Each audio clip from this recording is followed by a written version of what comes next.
Football খেলা ভালোবাসেন না এমন মানুষ বোধহয় বেশ কমই আছে। তবে সেই ফুটবল খেলাকে কেন্দ্র করে সামান্য বিষয় নিয়ে দু দলের মধ্যে বিবাদ হওয়াটাও বেশ স্বাভাবিক। এমনকি মারামারি করার বিষয়টিও যেন বেশ পুরনো।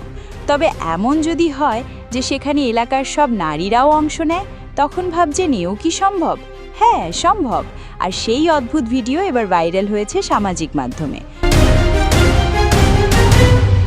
মারামারিতে পুরুষদের সঙ্গে এবার কাঁধে কাঁধ মিলিয়ে নারীদেরও অংশ নিতে দেখা গেছে, তবে বেশ ভিন্ন কায়দায়।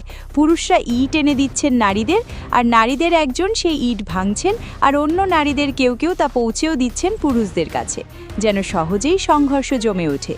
মজার বলে মনে হলেও অদ্ভুত ও ভয়ঙ্কর এই ঘটনাটি ঘটেছে কিশোরগঞ্জের ভৈরবের মধ্যের চর গ্রামে।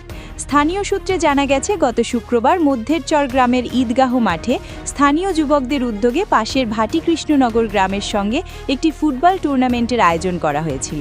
সেদিন বিকেলে সেমিফাইনাল ম্যাচ চলাকালে ভাটিকৃষ্ণনগর দল পরপর দুটি গোল করতে হঠাৎ করে সেখানে শুরু হয় উত্তেজনা, যা রীতিমতো রূপ নিয়েছিল ভয়াবহ সংঘর্ষে।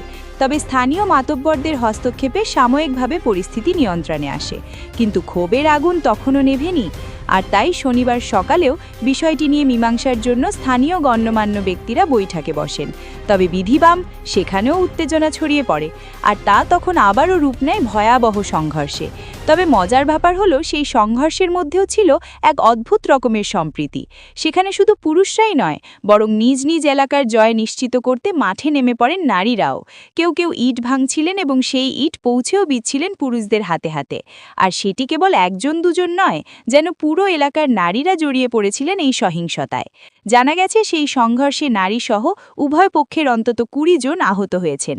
3.5 ঘন্টা ধরে চলা এই সংঘর্ষকে থামাতে অবশেষে মাঠে নেমেছিল প্রশাসন। যদিও ভিডিওটি দেখে হাস্যরস ছড়িয়ে পড়ে নেট দুনিয়ায়। অনেক নেটিজেনই মজা করে লিখেছেন যে 10 মিলে করি কাজ, আবার অনেকেই লিখেছেন এভাবেই পুরুষদের সফল করে নারীরা।